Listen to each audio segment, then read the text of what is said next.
Hindi ko talaga inasahan ang ganitong balita. Tahasang nagbanta ang Pentagon kay Papa matapos niyang batikusin si Donald Trump. Ayon sa kampo ni Trump, dapat maging masunurin at magpakumbaba ang Vatican kay Donald Trump dahil hawak niya ang kapangyarihang militar na kayang itaboy ang simbahang Katolika sa pagpapatapon. Lalo pang lumalala ang eskandalong ito ngayon. Pinalalala pa ni Papa Leo XIV at Pamulong Donald Trump ang matindi ng alitan tungkol sa isyu ng imigrasyon at digmaan laban sa Iran na nagbubunyag ng bihira at lumalalim na hidwaan sa pagitan ng Vatican at White House. Bago ang digmaan laban sa Iran, ipinatawag ng White House ang kinatawan ng Vatican. Hiniling nila na hindi lang suportahan ng banal na luklukan ang nalalapit na digmaan ni Donald Trump, kundi ituring pa itong krusada laban sa mga hindi nananampalataya. Itinatanggi ng White House ang mga paratang at sinasabing maganda ang relasyon ni Donald Trump sa Vatican. Ngunit sa di malamang dahilan, ayaw pumunta ng Papa sa Estados Unidos ngayong taon. Mamaya, ikukwento ko pa ito. At ngayong linggo, muling binatikos ng Papa si Donald Trump dahil sa digmaan niya laban sa Iran. Habang ang kalihim ng depensa ng Amerika, si Pete Hegseth ay tinawag ang digmaang ito na parang krusada. Sa madaling salita, alamin natin ito. Ako si Alexei Pichi. Pag-usapan natin ito ng sabay-sabay. Pero bago tayo magsimula, hinihiling ko na mag-subscribe kayo sa channel, i-like ang episode na ito at mag-iwan ng kahit anong komento sa video na ito. Kung gusto ninyong suportahan ang channel na ito sa YouTube, maaari ninyong gawin ito sa pamamagitan ng kahit anong donasyon gamit ang mga link at detalye sa description ng video na ito o sa QR code na makikita sa inyong mga screen. Huwag kalimutang mag-subscribe sa Telegram channel kong Pichi News. Nasa video description ang link. Ang pinakamalaking iskandalo ay sumiklab bago inanunsyo ang tigil putukan sa digmaan ng US at Israel laban sa Iran. Iniulat ng The New Republic na nagsimula ang iskandalo sa pagitan ng kagawaran ng depensa ng Estados Unidos at Vatican. At ganito ang isinulat ng pahayagan. Ilang araw matapos magsalita si Papa Leo XIV tungkol sa kalagayan ng mundo, ito ay noong Enero pa. Ipinatawag ni Deputy Minister ng Tanggulang Pambansa sa usaping pampulitika na si Elbridge Colby, si Cardinal Christophe Pierre, opisyal na kinatawan ng Vatican sa Estados Unidos, sa isang closed-door meeting sa Pentagon para bigyan ng lektura. Narito ang CP mula kay Elbridge Colby ayon sa The New Republic. Ang Estados Unidos ay may lakas militar na nagpapahintulot sa kanila gawin ang gusto nila sa mundo. Mas mabuting pumabor sa atin ang simbahang Katolika. Dito na nagsisimula ang matindi, pasensya na. Ayon sa ulat, isa sa mga Amerikanong opisyal ng militar na naroon sa pagpupulong ay nagkwento tungkol sa papasya sa Avignon. Ito ay panahon noong ika-14 na siglo kung kailan sinakop ng monarkiyang Pranses ang simbahang Katolika, iniutos ang pag-atake kay Papa Bonifacio VIII na nagresulta sa kanyang pagbagsak at kalaunan ay kamatayan. At napilitan ang papasya na lumipat mula Roma papuntang Avignon, isang rehiyon sa loob ng Pransya. Tinatawag din itong pagkatapon sa Avignon ng banal na luklukan. Sa Pentagon, parang pinahiwatig sa Kardinal ng Vatican sa Estados Unidos na pwedeng ulitin ng Avignon pagkatapon para sa buong banal na luklukan. Nagalit si kalihim ng Tanggulang Pambansa ng US na si Pete Hegseth at iba pang opisyal ng Pentagon sa ilang bahagi ng talumpati ng Santo Papa. Noong ika-9 ng Enero pa lang, sinabi ng Santo Papa na, at quote, ang diplomasya na nagtataguyod ng dialogo at naghahangad ng pagkakasundo sa lahat ng panig ay napapalitan ng diplomasya na nakabatay sa lakas. Muling nauuso ang digmaan at ang pagnanasa para sa digmaan ay lalong lumalaganap.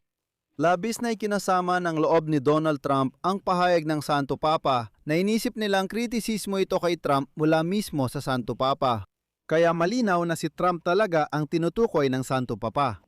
Noong panahong iyon, nahuli ni Trump si Diktador Nicolas Maduro ng Venezuela at noong nakaraang taginit ay binomba niya ang mga nuclear facility ng Iran bilang paghahanda sa bagong yugto ng digmaan.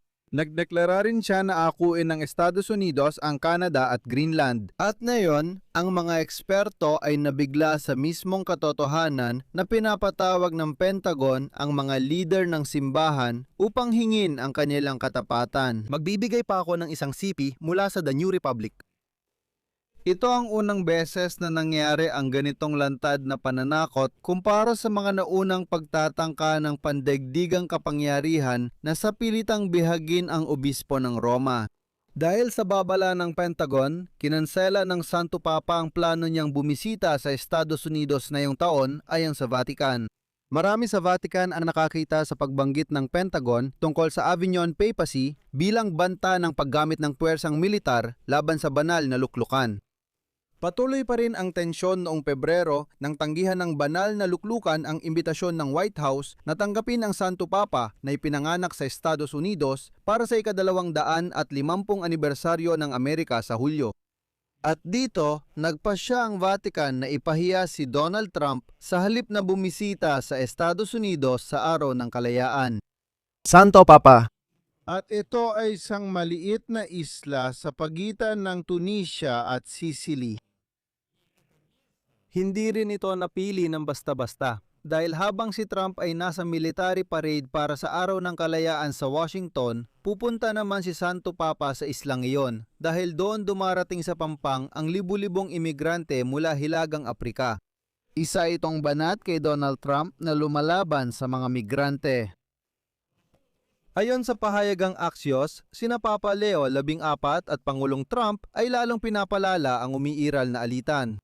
Habang tinitingnan ng mga lider Katoliko ang digmaan laban sa Iran mula sa pananaw ng teorya na makatarungang digmaan at pagprotekta sa mga sibilyan, pinuno ng depensa ng Amerika na si Pete Hegseth ang tunggalian ng retorika ng Kristiyanong nasyonalismo at ng pamamaraang nakatuon sa pinakamataas na pagiging nakamamatay.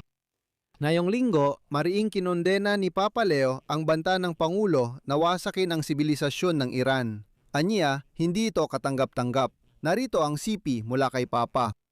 Ang pag-atake sa sibilyang infrastruktura ay salungat sa pandaigdigang batas. Ito rin ay tanda ng pagkakabaha-bahagi at pagkawasak na kayang gawin ng tao.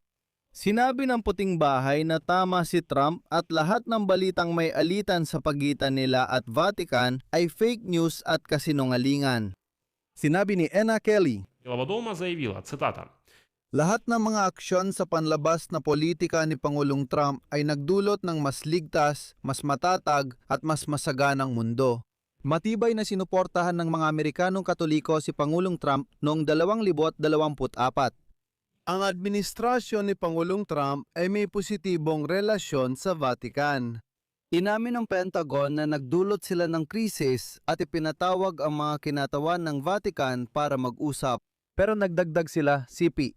Ang pagpupulong sa pagitan ng mga opisyal ng Pentagon at Vatican ay naging magalang at makatuwirang talakayan.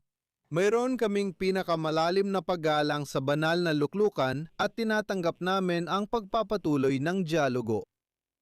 Dito ako maglalagay ng ellipsis. Isulat niyo ang inyong opinyon at mga konklusyon sa mga komento sa ilalim ng episode na ito. Mag-subscribe sa channel, pindutin ang kampanilya at huwag kalimutang mag-like.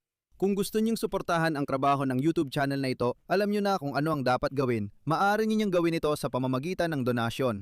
Makikita ang lahat ng link at detalye sa video description o QR code sa inyong screen. Huwag kalimutang mag-subscribe sa aking Telegram channel na Pechi News. Ang link ay nasa description ng video. Doon namin agad inilalatala ang mga natatanggap naming balita. Ingat po kayo. Paalam sa lahat.